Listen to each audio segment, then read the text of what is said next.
Hey everybody, welcome back to the channel. Getting back to work on the Cobra in this video. Last video, all the prep work for the most part have been done for the head install. So this video we will be picking up and getting those things slapped on the engine.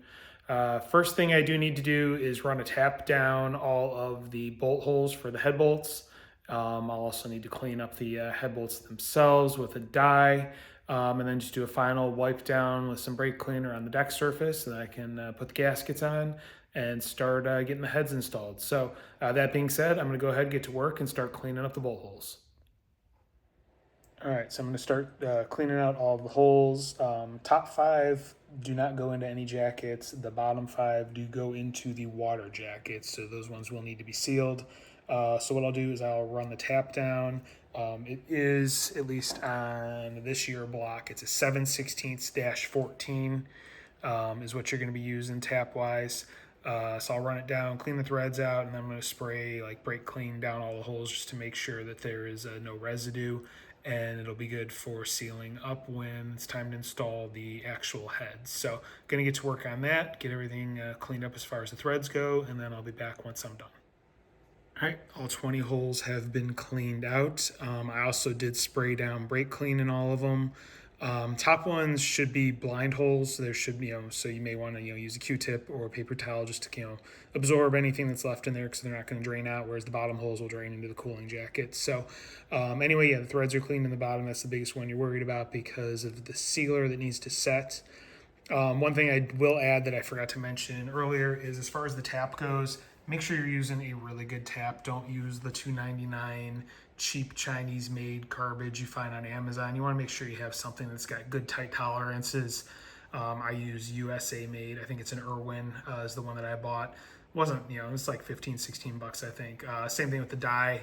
The dye to clean the bolts up, use a good US made dye, not some cheap loose tolerance, piece of garbage that you find for $2.99. You don't want to screw around with the torque measurements on the heads. You want to make sure everything is tight and accurate so you don't have any leaks in the future. So bolts are done. I'm going to do a little bit more cleanup and whatnot, and then it should be time to put the gaskets and heads on.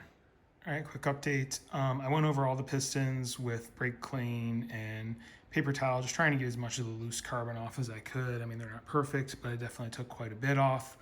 Once that was done, I re-oiled the cylinders with some fresh oil on a towel, cycled the engine a couple times just to make sure I cleaned up any debris that was hiding in the ring lands that was left at the top of the bores as it cycled. Cleaned all that up so everything's freshly oiled as far as the bores go. And then it's time to start cleaning the deck. So what I did, this one I've already gone over, basically paper towel with brake clean, went over it multiple times until it came up clean. It's pretty much as clean as it's going to get. So I think we're at the point now where I can go ahead and put the gasket on and start cinching this side down. So I'm going to go ahead, open up the first head gasket and get to work. All right, here's the gasket I'm using. Velpro 1011-2. Pretty straightforward. It is labeled front, and it's the same on both sides. So this will obviously just depend on which bank you're on. One side's going to be the front, doesn't matter which is top or bottom. It's just going to be front specific for the bank.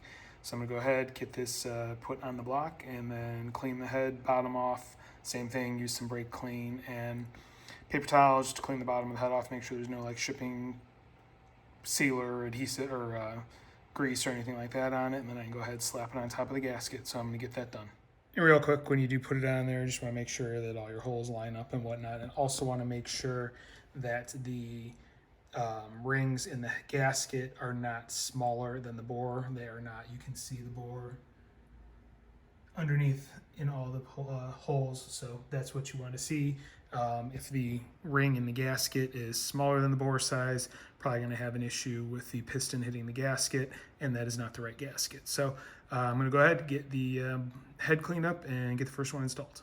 And one thing I want to mention before putting this on the block, at the very least, you need to put the rear thermactor plugs into the cylinder head. I'm going to use some Loctite on this, get it screwed in, because once these are on the engine, you won't have access to the back. The front you could in theory do, once everything's mounted and installed. I'll probably put them all in right now, just that way it's easier to get them done while they're off the engine. But just wanted to bring that up real quick. Make sure you put these plugs in and use Loctite.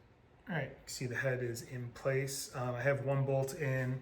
What I did is I cleaned up the top bolts here. Basically, these don't get any sealer or anything on them, so I just clean them off with brake clean and a towel. And then I'm using Moly assembly lube, a little dab on the threads, and then both sides of the washer, just for proper torquing.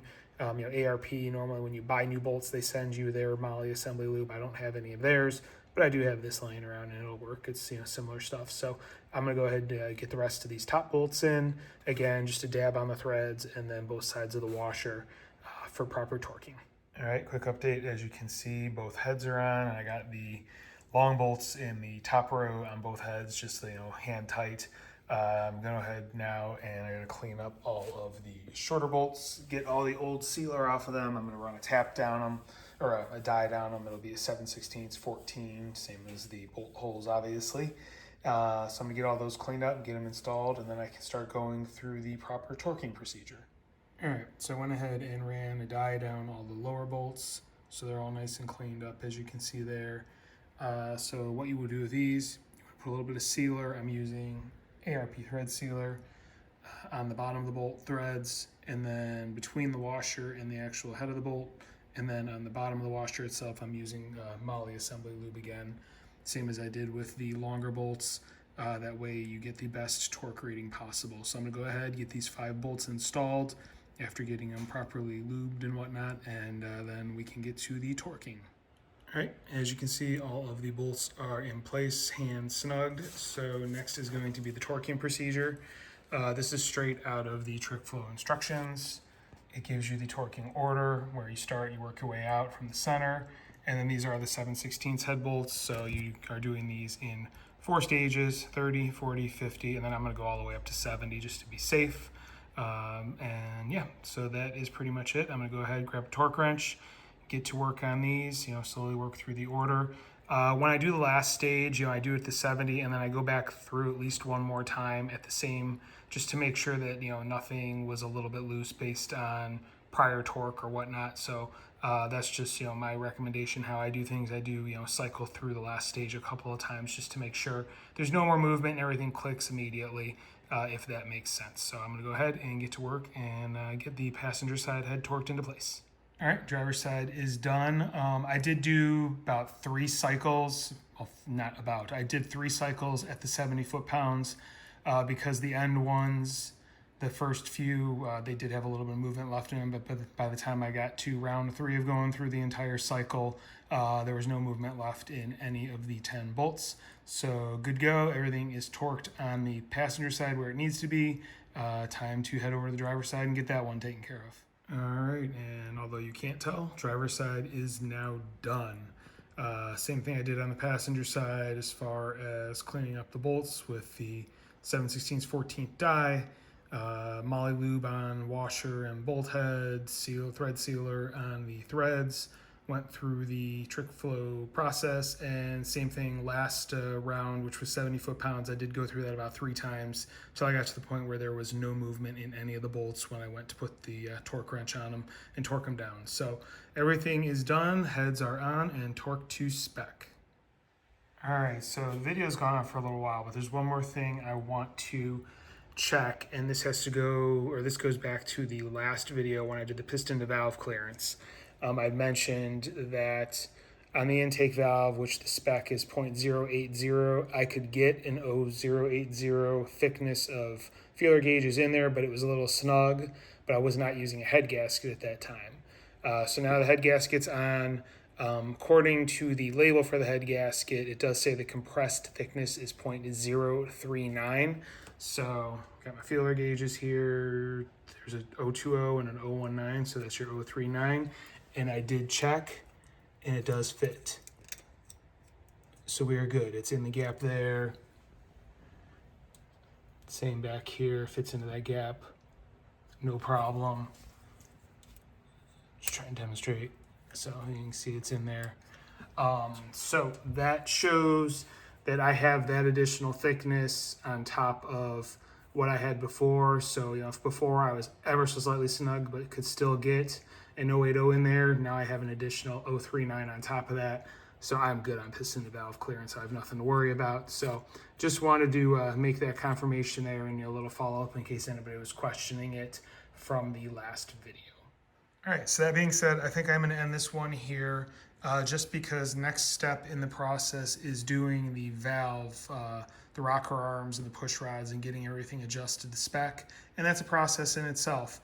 And this video has already gone on for a little while, so don't want to drag it out too long. So I'm going to finish this one up.